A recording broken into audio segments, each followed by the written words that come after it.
They say the military teaches discipline. My family beat them to it. Dinner in the Rowan house wasn't just a meal. It was formation. Plates at 6 o'clock, forks at 9, opinions at 0.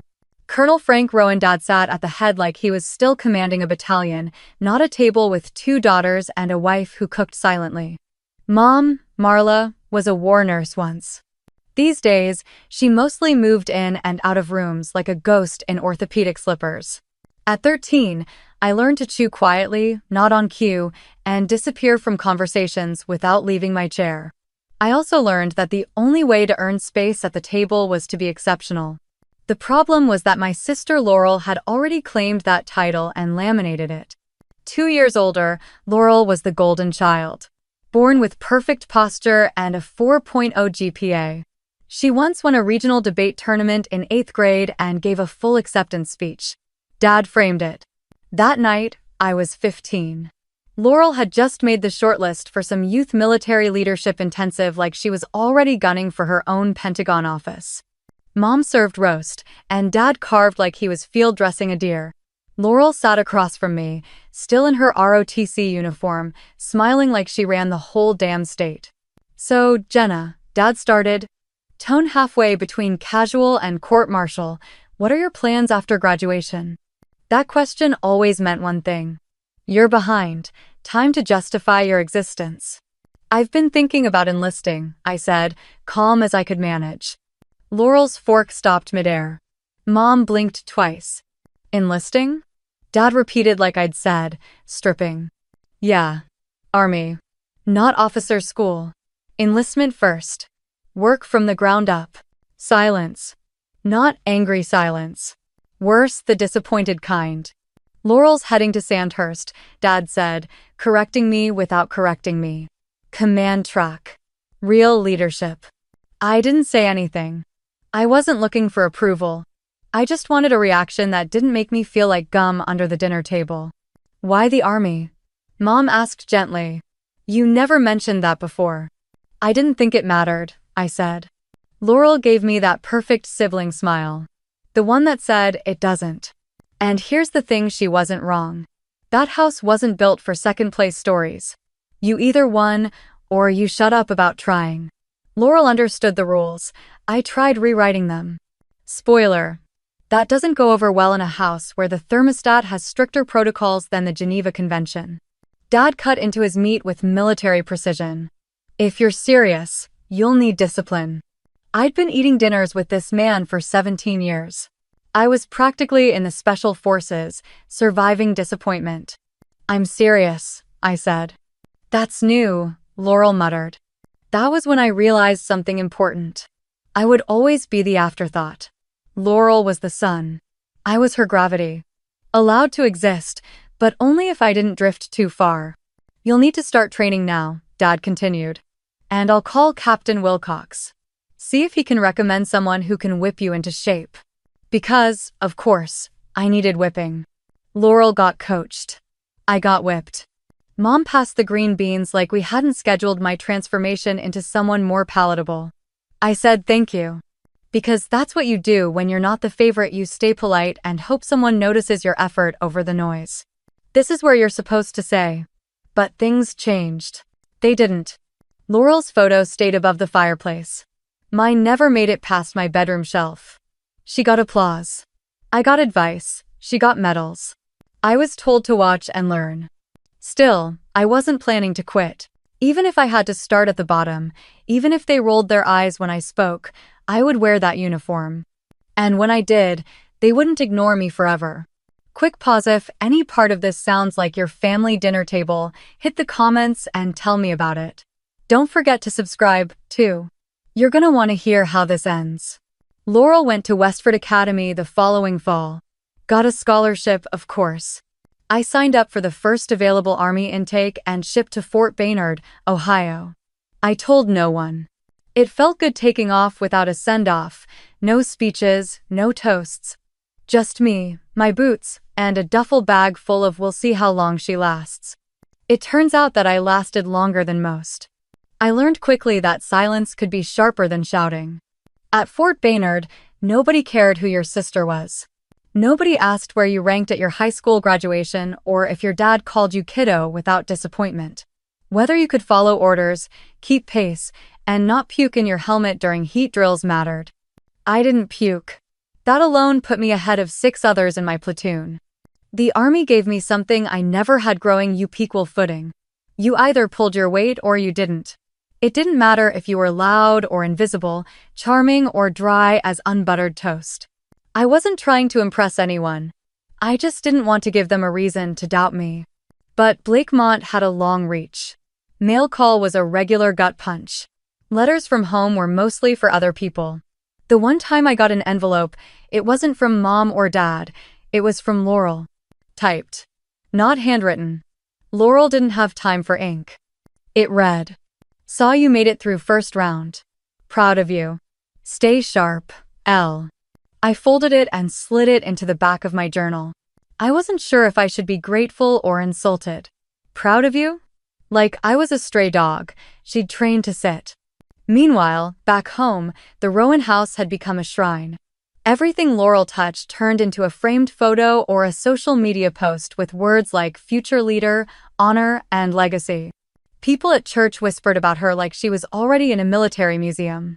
My name rarely came up unless someone asked Mom how Laurel's little sister was doing. That was my unofficial title, Laurel's little sister. Not Jenna. Just a side note in someone else's story. She earned her officer bar the year I got promoted to E4. My unit sent a congratulations letter to my parents. Dad never mentioned receiving it. Instead, he forwarded me a scanned copy of Laurel's promotion photo. Full color, dress whites, big grin. Caption: Lieutenant Laurel Rowan. Leadership in action. I remember staring at the image for a long time. Not because I was jealous, honestly, I wasn't. I just couldn't figure out how 2 people could live in the same house and be treated like they came from different galaxies. One Thanksgiving, I got to leave and flew home. My hair was shorter, my arms were stronger, and my confidence sat just a little closer to the surface. But the second I walked through that door, the clock reset. Laurel was already there. She'd arrived 2 days earlier and brought home a plaque from a training symposium she spoke at, kind of by accident. It was already on the mantel. Jenna. Mom smiled like I was a friend from work. Your sister just told us about the leadership panel in Quantico. Isn't that exciting? Super exciting, I said, hanging my jacket.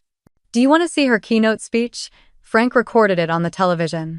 Of course, he did. I'm good, I said. Later that night, we were all sitting in the living room. The fireplace crackled. Laurel was discussing logistics, bottlenecks in a desert operation, and Dad was nodding like she was reciting the Constitution. I sat there sipping tea like I was in a hostage situation. Then I saw eyed in the shelf above the television. Photos lined up like medals. Laurel's officer portrait, Laurel's high school valedictorian photo. Laurel with a senator. And between all that glory, nothing of me. Not one damn picture. Not even the basic graduation photo every parent forces you to take in that polyester robe. Nothing. I stood up, walked to the hallway, and opened the closet. I knew where the old family albums were kept. I pulled one down. Inside were baby pictures, birthdays, and first days of school. Page after page, Laurel. Laurel in a tiara. Laurel with braces. Laurel in a Halloween costume that probably cost more than my first car.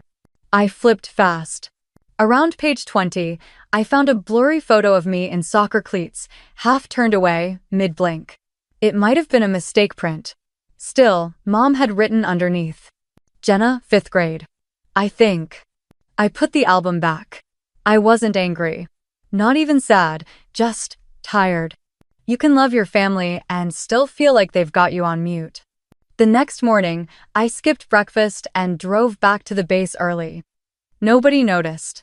I knew because nobody called. When I reached the checkpoint, the air smelled like diesel and discipline. I felt more at home breathing dust than ever in my childhood kitchen. And if Laurel was the golden one, fine. She could shine all she wanted. Some of us operate better in the dark. I stopped waiting for a seat and started building my footing. At Fort Baynard, they didn't hand out praise like candy. If someone nodded at you after drills, it meant you didn't screw up. If a sergeant told you not bad, it was a standing ovation. That kind of language made sense to me. I wasn't there to impress my family. I wasn't following some legacy blueprint. I chose this path because I needed something no one could say. Laurel got to first. While she was taking selfies in dress whites with brass behind her, I was learning how to read a terrain map by moonlight. I could disassemble and reassemble a field rifle in 40 seconds flat, blindfolded. I learned how to identify landmines by vibration, not visuals. I could hold my breath longer than half my squad, not because I trained for it, but because I was used to being quiet for long stretches back home. They started calling me Rowan, without the mouth. It wasn't an insult, it was respect. I got assigned to a recon unit in the 9th Tactical Battalion. Small team, high-stakes missions, lots of mud and no backup. We went where the satellites couldn't press dig. Places with names you only hear when things go sideways.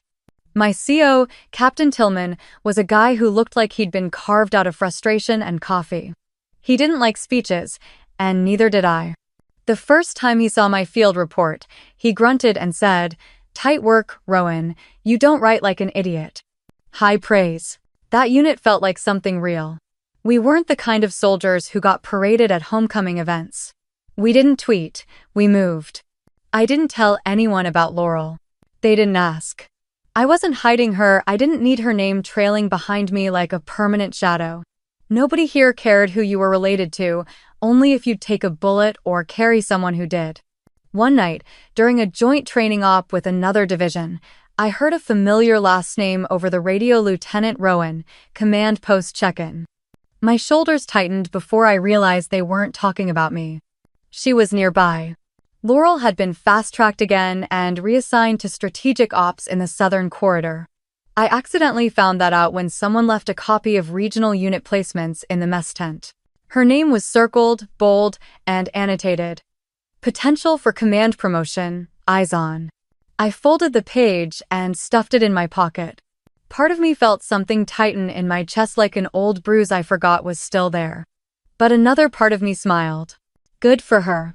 Let her collect her commendations. Let her sit in a climate-controlled tent giving orders. I didn't want that chair. I wanted the kind of respect you didn't need for medals to prove. We were prepping for deployment into a terrain sector. No one had fully mapped. Rumors of movement and intel were patchy. Our job was to go in, confirm, and report back. Standard recon. High risk, but I liked it that way. I liked being the first boots in. I checked my pack twice. I triple-checked the comms line. Walked the fallback path with my second in command. I ran drills with my team in full gear until even the cocky one stopped complaining. Then I stood by the transport and waited. Calm, focused. I wasn't chasing anyone anymore. And I sure as hell wasn't following. The last name I expected to hear in a field briefing was my own. Not mine, exactly. But close enough to freeze the air in the tent.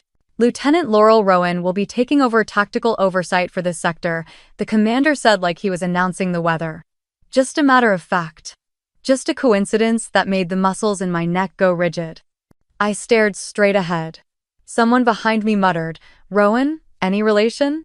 "Not really," I said, voice flat. Technically, true. Not in the ways that counted.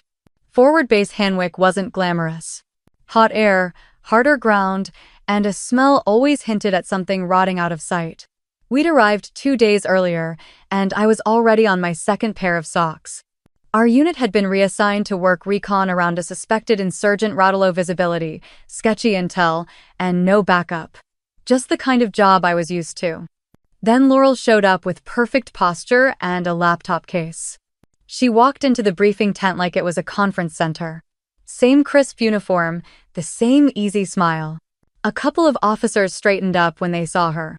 She had that effect like gravity that pulled respect instead of light. She caught my eye and grinned.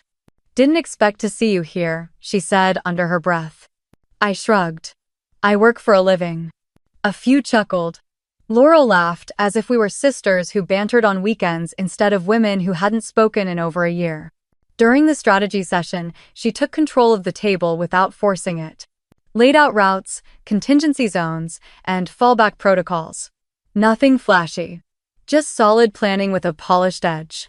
She'd been briefed on the terrain, but not enough to know how it felt out there. I asked a question about comm range in the northeast sector. She answered quickly, too quickly. I knew then that she was making calls based on satellite models, not experience. And not from walking that ridgeline in boots that picked up the heat from the rocks. Later, as people filed out, she pulled me aside. "You're leading Bravo team, right?" I nodded. "I'll be overseeing tactical from HQ. Think of me as your safety net." I gave her a look. She added, "I know you don't need one. Just saying." "Then don't," I said. She smiled again, the same old I'm above this grin. "Still sharp, huh?" "Still listening to people who actually walk the ground," I said. Her expression didn't change, but something in her posture did. Like I'd flicked a switch she wasn't used to having touched. I sat with my team that night, going over the final prep. I had 3 solid scouts, 1 new guy fresh from Fort Grayson, and Corporal Denesquiet, reliable and more competent than he let on. We'd done this before.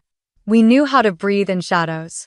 I was plotting fallback checkpoints when one of the staff runners dropped off an updated mission packet. I opened it. Deployment time had changed. Now scheduled for 2,230 hours instead of 0400. "What the hell is this?" I asked. The runner shrugged. "New command update." I marched back to ops and found the duty officer. He confirmed it. Captain Rowan requested the timeline shift, said we'd miss the target window otherwise. I clenched my jaw. "There's no confirmation the compound will be active at that time," I said. "Our satellite pass is scheduled for 0145. Moving before then leaves us blind." The officer didn't blink. Orders came from high up. "We're moving early." I didn't say anything. I walked outside into the dusty wind, opened my notebook, and rewrote everything. Back at the tent, Dines looked up from his gear. "Problem?" "Nope," I said. "Just an adjustment." He nodded. Didn't ask more. That's the kind of trust we had. I didn't sleep that night. Not out of fear, just instinct. Something about the new timeline didn't sit right, but command had spoken. Laurel always had a way of getting what she wanted. I gave the green light with my gut, screaming no. 2,230 hours, we moved out. 3 teams. Night gear. No moon. Air dry enough to flake your throat. We crossed the ridgeline single file, boots silent on dust, every breath measured like currency. Laurel's revised plan had us hitting the edge of Sector 9 before the surveillance window even opened. No live feed. No satellite visuals, just her hunch that speed meant surprise. I didn't like surprises. Not in terrain that could swallow an entire squad before breakfast. Dines led point. The kid from Grayson took the rear. I stayed center, radio tight to my vest. Visibility was crap. The ground was uneven, brush tall. Our eyes adjusted, but every step felt like betting your life on a half-lit coin. We advanced 2 clicks in silence. Still no sign of movement. No light, no sound, just wind scraping through the brush like whispers that couldn't commit to a sentence. Then something flickered on the ridge. I dropped flat. Raised a fist stop. The team froze. "Could be heat mirage," Dines whispered. "Could be a trap," I whispered back. I scanned again. Nothing. We held for a beat longer, then pushed forward. Laurel's voice echoed in my head. "If we wait too long, we lose them." 5 minutes later, we hit a clearing. That's when everything unraveled. The first boom was behind us, sharp, dirty, fast. A pressure wave slammed my back, ears rang. Dust clouds everywhere. Then the second one hit closer. Right flank. The kid from Grayson screamed, but it cut off quickly. I turned and saw him on the ground, twisted wrong. A third blast lit up the east side like God flipped a switch. Tripwires. Remote charges. Perfect placement. We'd walked right into it. I crawled through dirt and found Dinesh's vest half melted, blood at his neck. He was gasping but quiet, eyes unfocused. I pulled a dressing from my pouch and pressed hard. My hands wouldn't stop shaking. "We're pulling you out," I whispered. He looked straight at me. "We knew," he said. "Didn't we?" I couldn't answer. Comms were scrambled. I tried anyway. "Bravo team, this is Rowan status report. Static. Do not return to Sector 9. Repeat, abort return, confirm." Nothing. I dragged Dines until I couldn't. His breathing slowed, his mouth opened like he had more to say. Then he went still. I didn't scream. There was no time. I grabbed his tags, then his rifle. He would have hated someone else carrying it. I slung it anyway. We regrouped at fallback point Bravo. 2 were wounded, 1 confirmed KA, and 1 was missing. The extraction took 2 hours. 1 bird took fire, dropped smoke, and peeled off before touching dirt. The second bird barely held altitude. We loaded bodies like luggage. I climbed in last. No one said a word the whole flight back. I handed Dines tags to the med crew when we landed and filed my initial report. I didn't shower, didn't eat. I sat by the tent with blood drying on my cuffs, staring at the dark as if it owed me something. Laurel wasn't there. I checked the mission logs. Her name was listed as Remote Tactical Liaison. She'd signed off the change in timing.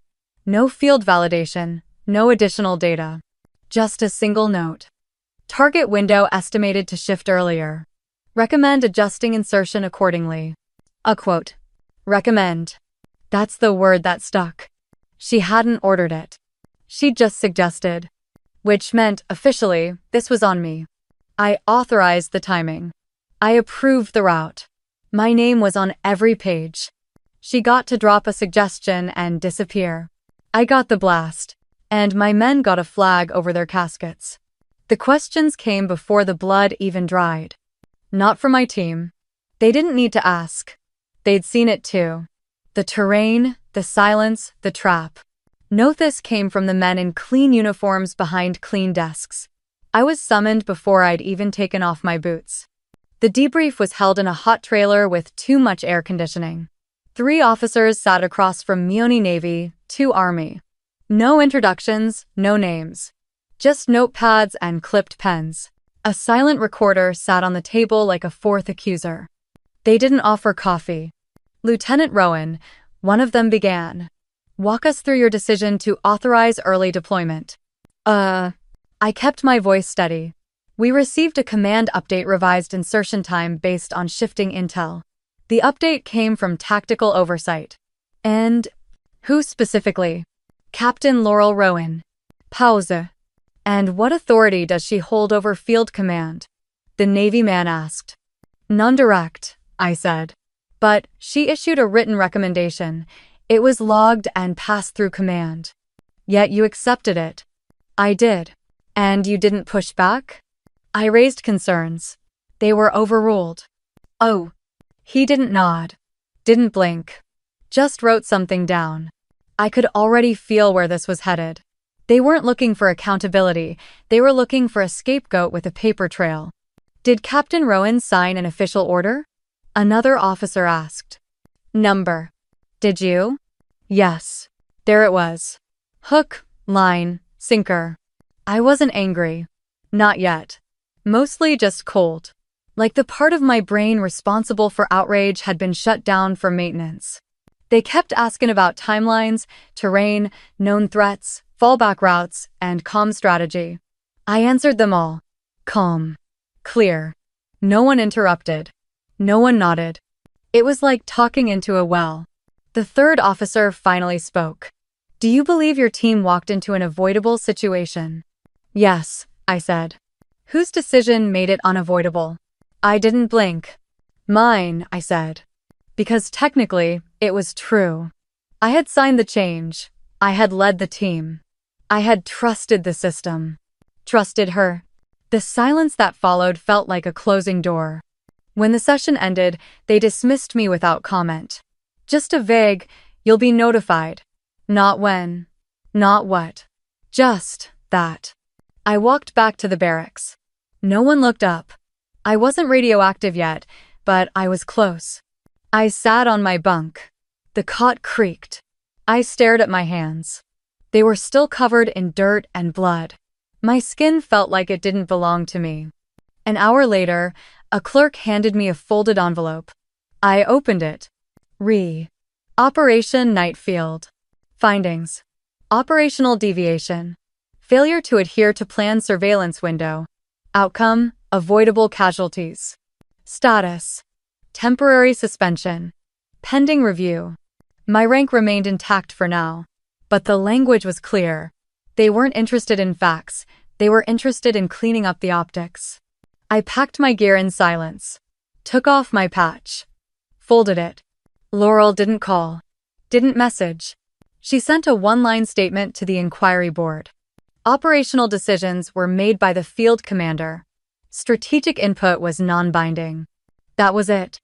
The woman who'd changed the clock on my mission sent in a disclaimer and returned to work like she hadn't lit a fuse. 2 days later, I flew home. The house looked the same porch swing. Same flag, same silence behind the door.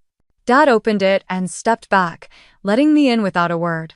He sat in his recliner like he hadn't moved since the war. Laurel's new promotion photo sat framed on the mantel. He didn't smile. "You made a bad call," he said flatly. "I didn't make it alone." He shrugged. "You were in charge." That was the Rowan creed. The command is responsibility. Mistakes belong to the name that signed the line. And mine was the only one on the record. Mom hovered in the hallway. She wrung her hands but said nothing. I turned to her. "Mom?" She looked at the floor. "It's a stain, Jenna. The uniform doesn't forgive." I nodded. No anger, just acceptance. I was never the one they saw in medals and speeches. I was the one who made things more complicated to explain. That night, I sat in my childhood room, staring at the ceiling fan I once threw socks into like a game. Now I just lay still, watching it spin dust over silence. The next morning, I entered the kitchen to find a plain envelope on the counter. My name is in Mom's handwriting.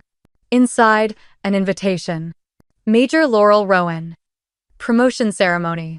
Location, Blakemont Civic Center. Date, 17 May, 1900 hours. Dress code, formal military attire.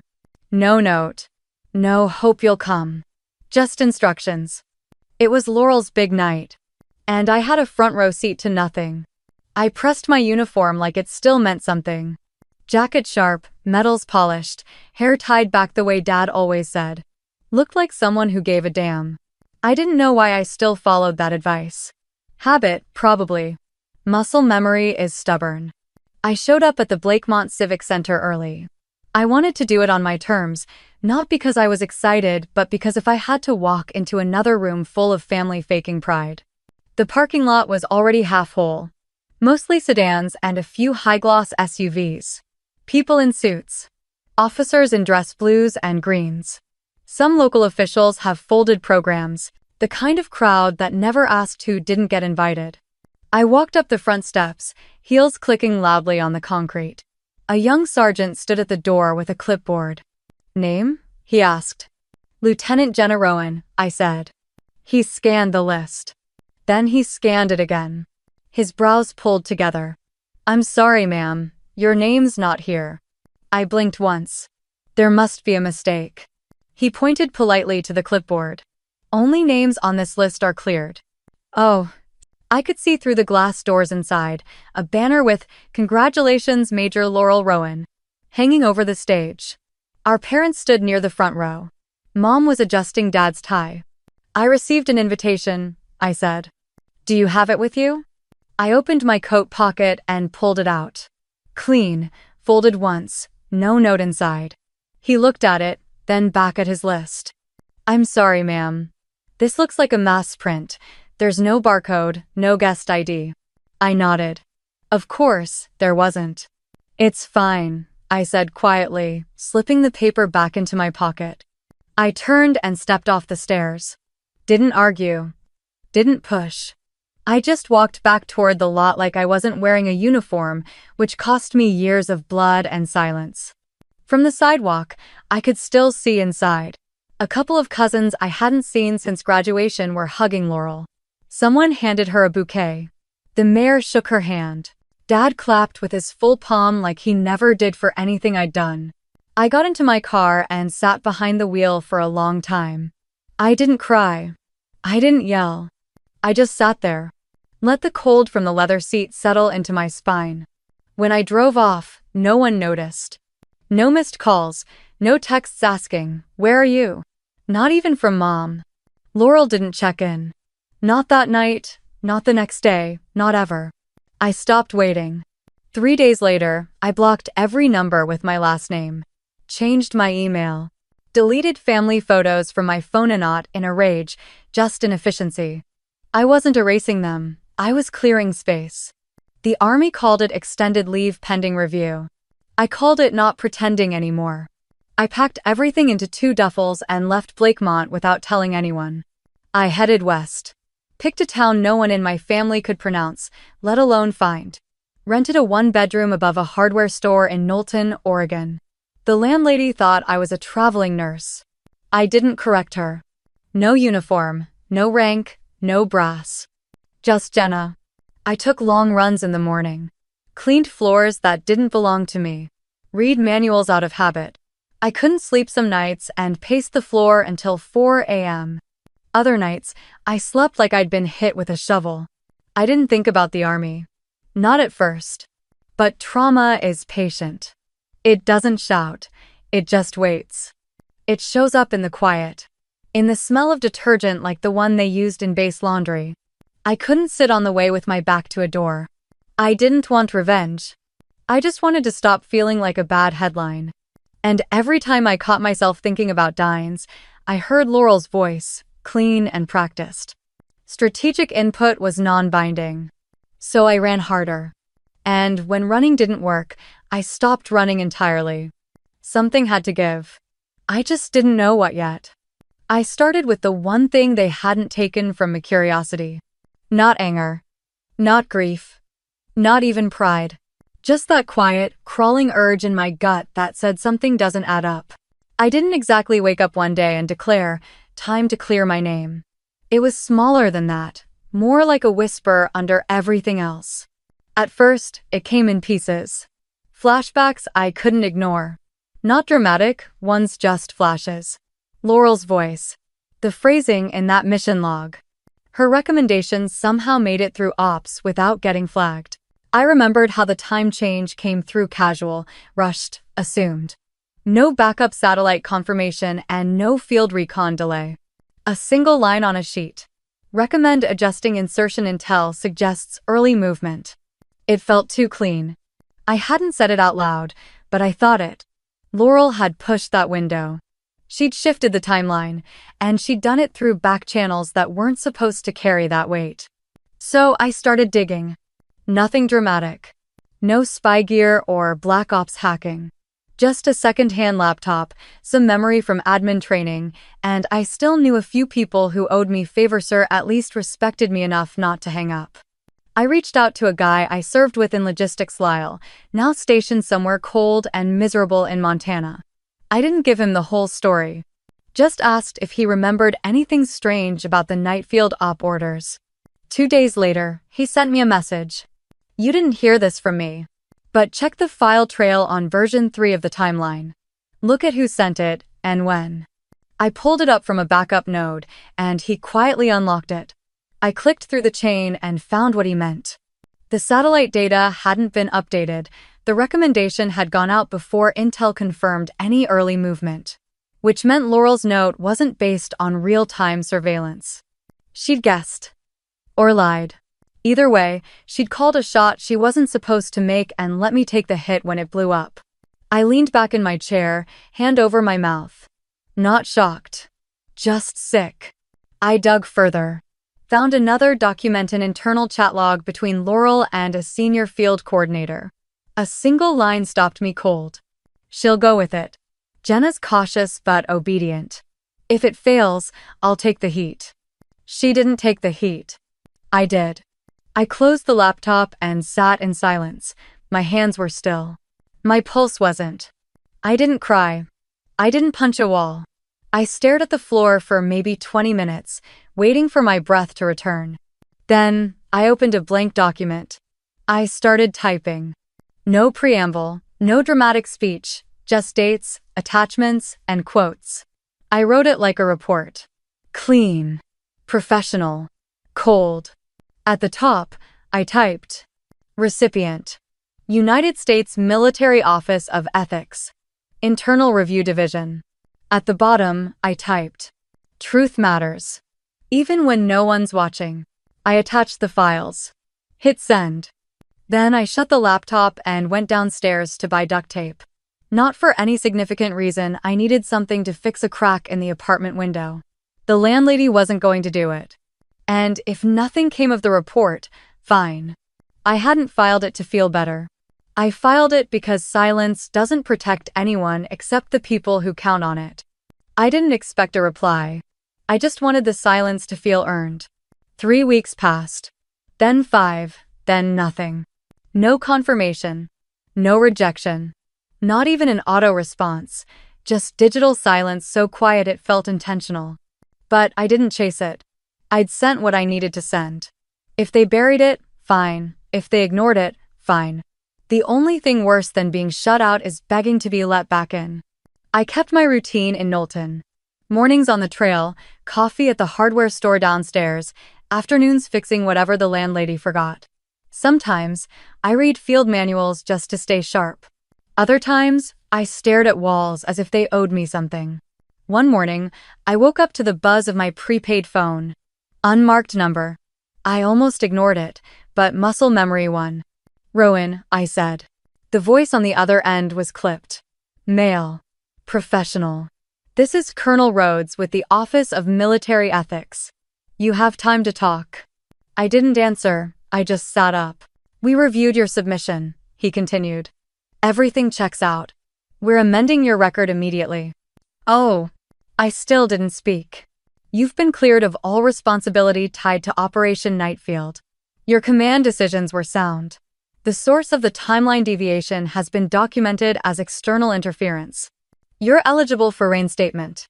Still nothing from me. He paused. We also owe you more than a call. But this is what I can give you for now. I finally found my voice. That's enough. He exhaled. Like he'd been holding his breath since the first ring. We'd be lucky to have you back, Lieutenant. Colonel, I corrected. Another pause. Then, a soft chuckle. Right. Colonel Rowan. Welcome back. The call ended. I didn't move for a full minute. Then I stood, opened the closet, and pulled out the uniform I hadn't touched in months.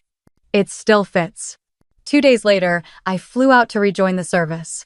No press release, no family, no welcome committee. I didn't need one. I wasn't returning for closure, I was returning because I still had work to do. I reported to Fort Everlyn and got reassigned to command training for urban tactical teams. Within weeks, I was running point on simulation ops. Within 3 months, they promoted me again. This time, no one questioned it. There was a ceremony. Nothing big. No champagne. But when they pinned that silver eagle on my collar, I looked out at the faces around me, young soldiers, old veterans, 2 women from my former squad, and none of them saw a failure. Just a leader. I didn't frame the certificate. I didn't need to. But I did keep one copy, folded in the back of my drawer. Not for pride. For proof. One afternoon, I opened an email marked confidential. An invitation. 12th anniversary ceremony. Eastern Infantry Division. Location, Arlington Complex. Honoring distinguished leadership and active generals. Attendees are listed alphabetically. Rowan, Jenna, Brigadier General, Guest of Honor. Rowan, Laurel. Lieutenant Colonel. Rowan, Frank, Colonel, Rhett. I stared at the screen, not smiling. Just breathing. Even the air felt sharper. The name that once got me shut out of a building was now printed in bold at the top of the list. No more guessing. No more silence. Just a door I could walk through without knocking. I walked in like I'd never been told to wait outside. The Arlington complex was quieter than I expected. Grand, but sterile. Polished floors. Security at every corner. Nothing personal, just protocol. I showed my badge at the gate. No second glance, no clipboard check. The officer nodded. "Welcome, General Rowan." He said it like it was normal. Like it had always been true. Inside, the air buzzed with conversation and polished rank. I moved through the lobby past clusters of suits and decorated uniforms. Some recognized me. A few nodded. One lieutenant from my recon days nearly dropped his drink. I didn't stop. I wasn't here to make friends or relive old battles. I was here because they finally couldn't deny what I'd become. The main hall was lined with banners and projectors. A digital display scrolled through the honorees. My name was there high up, clean font, no asterisk. For years, my name had only existed in subtext. Laurel's sister. The one who almost. The one who didn't. Now, it stood on its own. I took a seat in the third round at the front. That spot was for the overeager and the oblivious. I didn't need the spotlight, I just needed a line of sight. Laurel arrived 10 minutes later. She entered like always confident, in control, hair perfect, uniform tighter than regs allowed. Dad trailed behind her in a gray suit that looked about a decade outdated. Mom wasn't with them. They didn't see me at first. Then they did. Laurel froze mid-step. Dad didn't react, just followed her line of sight. His eyes landed on me. No smile, no shock, just a flicker of something that might have been confusing. I held his gaze, then looked away. The ceremony started. It was what you'd expect speeches from people who'd never been shot at. Applause on cue, stories polished smoother than truth. Everyone clapped in the same places. Everyone stood when the general in charge gave his closing remarks. Then the host stepped forward and said, "We now honor those whose leadership was forged not in comfort, but under fire." That made the room shift. "Please welcome to the stage Brigadier General Jenna Rowan." I stood. Walked past Laurel, past my father. The only thing I could hear was my boots hitting marble. Applause didn't start immediately. But when it did, it built. Not everyone clapped. But enough did. I took the stage without looking back. The medal waited in a velvet box. A man in 4 stars pinned it to my chest with a short nod. He didn't say much, just leaned in and whispered, "They'll remember this one." He stepped aside. The microphone was mine. I hadn't planned to speak. But silence, once again, felt like surrender. So I did. "I wasn't supposed to be here," I said, voice steady. "Not according to the list. Not according to a lot of people who decided my story for me." People shifted. Faces turned. Years ago, I showed up to a ceremony like this and was told I didn't belong. I wasn't on the list. I didn't argue. I just left. But I didn't leave because they were right. I left because they were louder. A pause. No one moved. But I didn't stay gone. I rebuilt. Quietly. Precisely. And I returned not to prove anything but because I don't disappear when I'm ignored. The room held still. I accept this recognition not as redemption. I don't need redemption. I accept it as record. Proof that the work mattered, even when the spotlight didn't follow it. Then I stepped back. No mic drop. Just silence that finally belonged to me. The applause that followed wasn't explosive. It was steady. Real. I left the stage with my medal, name, and something heavier than both. Dignity I didn't need permission for. They waited in the lobby like I owed them a response. Dad stood stiff, arms crossed like he was guarding something no one wanted. Laurel had her hands behind her back, the posture of someone pretending this wasn't awkward.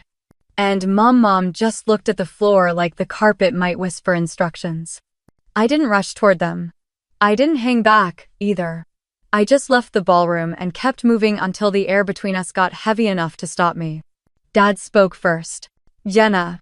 No rank, no tone. Just the name, like it was foreign in his mouth. I waited. He cleared his throat. "You didn't tell us." "You didn't ask," I said. His jaw tightened. Not angry cornered. He'd spent decades teaching me silence was strength. I was using his weapon, and he didn't know where to aim. Mom looked up. Her voice was quieter than I remembered. "We didn't know, sweetheart. We thought. You thought I was wrong, I said. Because she got to speak first. Laurel stepped forward like she was about to explain a spreadsheet. I didn't mean for it to fall on you like that. Didn't you? I asked. Her mouth opened ready with a practice line, probably one she'd used in some strategy briefing, but she hesitated. That night, she said, everything moved too fast. Intel was scattered, command was pressuring us. I thought it was the right call. No, you hoped it would work out and figured if it didn't, I'd carry it. She shook her head. It wasn't personal. You made it personal when you used my name to clean your mess. I didn't yell. Didn't flinch. I didn't have to. Laurel looked tired now. The kind of tired you can't blame on sleep. Her shoulders slumped just slightly. The confident posture cracked. Mom stepped in, maybe hoping to soften the collision. We were wrong, she said, eyes glossy. You were fighting something we didn't even try to see. I gave her a slight nod. I didn't need you to believe me. I needed you to back me. Dad looked away. You always said family was about loyalty, I said. But that was never true, was it? It was about order. About who fit the story best. None of them argued. Laurel crossed her arms. So what now? You just walk away with the win. No, I said. I walk away because I built something on my own. I walk away because I earned it. Not because you let me. She held my gaze. There was no anger. Just the uncomfortable weight of being seen too clearly. I don't hate you, I added. But I'll never forget what you let happen. And I sure as hell won't let it happen to anyone else under my command. Dad's voice returned, slower this time. You've changed. No, I said. I just stopped shrinking to fit your version of me. There it was. No ceremony, no explosion. Just truth laid flat and unpolished. I turned to go. I'm proud of you, Mom said, almost too quietly. I paused for half a breath. Then maybe next time, say it when it counts. I left them standing there like a painting nobody finished. All three froze, unsure if they were part of the frame or the mistake. And I walked out, no audience, no music, no salute. Just clean air, quiet boots, and the truth finally louder than the silence they gave me.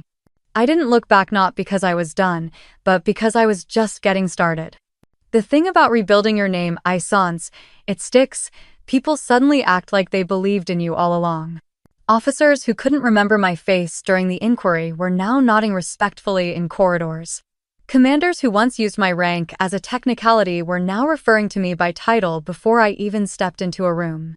But I didn't buy into the applause. Applause fades. I built something more solid.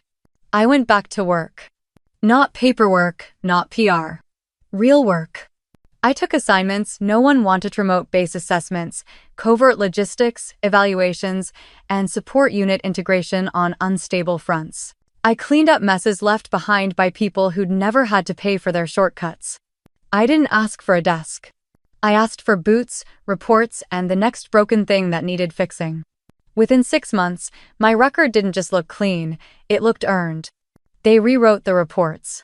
It's not just a side note buried in a file official language. Lieutenant Colonel Jenna Rowan. Cleared of all misconduct tied to Operation Nightfield. Commended for leadership under incomplete intelligence, integrity under disciplinary scrutiny, and sustained operational excellence post-review. I didn't frame it. I didn't read it more than once. But I made sure it was in the system. When systems bury you, the only way out is to leave a paper trail so clear that even the people trying to ignore it must trip over it. I kept my teams small, tactical, precise. I didn't want a legacy of numbers. I wanted one of the soldiers who'd say, "She had our backs." My COs knew I'd handle it without lighting another match if they gave me something with a lit fuse. There's a strange kind of authority that comes from surviving a takedown. People don't just respect you, they watch you, some out of admiration. Others out of fear you'll expose the cracks they're still hiding in. I let them wonder. The year after the ceremony, I got assigned to a Joint Operations Leadership Council, a new pilot group meant to streamline field intelligence into high command strategy. Translation. They wanted people who'd seen what happens when egos override intel. The irony didn't escape me. But I showed up anyway. At that table, across from Brass, who'd once rubber-stamped my disciplinary review, I held a pen and a stack of briefing files. I didn't gloat. I didn't flinch. I just read, contributed, and made sure no other non-binding suggestion ever bypassed protocol again. Laurel wasn't on the council. She'd transferred to some civilian liaison role in DC. I didn't ask. I didn't care. My file said enough. The work was grueling. But it wasn't personal anymore. It was systemic. And I was damn good at cleaning systems that thought they couldn't be held accountable. One night, after a particularly rough debrief on a botched supply route in South Sudan, a young captain pulled me aside in the hallway. Wide-eyed. Barely 30. "I read your case," she said. "At the academy. They used it as an example of field ethics under duress." I blinked. "You're kidding." She shook her head. "They called it the Rowan principle." I laughed once. Loud. Too loud. Then, I shook it off. "I didn't do it for principle," I said. She nodded. "Exactly." I walked away before I said something sentimental. Back in my quarters, I sat at the edge of the bed, boots still on. My uniform jacket hung over the back of a chair, stripes and pins in place. No extra shine, no polish. Just what was earned. They rewrote my record. But I rewrote the expectation. I adjusted the collar of my uniform just enough to feel the stars sit right. They didn't feel heavy knot anymore. Just solid. Like they belonged. The invitation had come in a sealed envelope marked Command Internal. Same crest, same language as the one I once found on a kitchen counter in a house that never felt like mine. Only this time, the address was typed with care. The rank was correct. And next to my name, in bold print, were the words, Guest of Honor. Ceremony for Joint Command Recognition. Fort Brighton. Auditorium West. Dress code. Formal. I got there 15 minutes early. The same kind of early I used to be out of fear I'd be forgotten. Now, it was habit. Not because I was trying to prove anything, just because readiness never left me. As I approached the check-in table, a young officer in dress blues straightened and offered a quick salute. "General Rowan," he said, voice crisp. "You're right at the top of the list." He didn't check twice. Didn't hesitate. He already knew who I was. I gave him a slight nod and stepped through the glass doors. They slid open without resistance and delay, unlike the last time. Inside, the air was thick with brass and ceremony perfume. Flags lined the stage. Rows of chairs were already filling up with names, titles, and legacy. I found my seat in the second row reserved, front center. No one offered it. It was mine before I walked in. The room started buzzing louder as the crowd grew. Somewhere across the aisle, I spotted Laurel. She hadn't changed much, still crisp, still precise. She wore her medals with pride that could double as armor. She didn't see me yet. Good. I turned back toward the screen above the stage. A list of honorees scrolled in slow, deliberate silence. My name appeared near the top, white on deep navy blue. Brigadier General Jenna Rowan, Command Integrity and Operational Resilience. I didn't smile. Smiling felt like too small a gesture for what it meant. They called the room to attention. A 4-star admiral gave the welcome speech, polished, rehearsed, full of terms like exemplary service and unwavering commitment. I'd heard better. I'd heard worse. Then, the ceremony shifted. One by one, officers were called forward, hands were shaken, medals pinned, speeches given. When they called my name, the applause came faster than I expected. Louder, too. Not a roar. But not a golf clap, either. The kind of applause that says, "We know what you survived, and we're not pretending anymore." I walked up the steps. One of the generals leaned in to shake my hand and said quietly, "We've been watching your work. You've built something more than reputation, you've built culture." I nodded once. No small talk. I took the medal, I took the mic. I didn't plan to say much, but the moment demanded something. "I know what it feels like to walk into a room and wonder if you're supposed to be here," I said. The room stilled. "I know what it's like to serve in silence while others get the spotlight." And I know what it's like to be erased on paper, in conversation, in memory. Pause. But I also know this: silence isn't always weakness. Sometimes, it's just the space between the noise and the truth. A few heads nodded. One officer near the back stood up straighter. I didn't get here by fighting for attention. I got here by doing the job no matter who was watching. And now I lead not because I was born for it, but because I refused to disappear. I stepped back. No big crescendo. Just the kind of silence that lands like a statement. As I returned to my seat, I passed by Laurel. She looked at me for the first time that night. Her expression is unreadable. Not smug, not sorry, just quiet. This time, I didn't look away. I didn't need to. I walked past the photo wall without checking if my face was on it. Not out of pride, not out of spite, just. Somewhere along the way, I stopped needing to be seen by the wrong people. Turns out, that's when the right ones start noticing. After the ceremony, there was a reception. You know the type: sterile finger foods, forced laughs, highball glasses filled with awkward ambition. I didn't linger. Outside, the parking lot buzzed with idle conversations and jackets draped over shoulders. I found a quiet spot near the flagpole, pulled off my cap, and looked up. The sky was clear. No medals hanging from it. Just stars that didn't need permission to shine. Footsteps approached. I didn't turn. "I always thought you'd fade out," Laurel said. I kept my eyes on the horizon. "That was the plan." "Yours, anyway?" She didn't laugh. "You proved me wrong." "That's not why I came back." "I know," she said. Then added, "You didn't have to come at all." I finally looked at her. "Neither did you." She nodded. "You were right. About all of it. Doesn't fix what you let happen. Number. But maybe it keeps it from happening to the next one." I didn't say anything.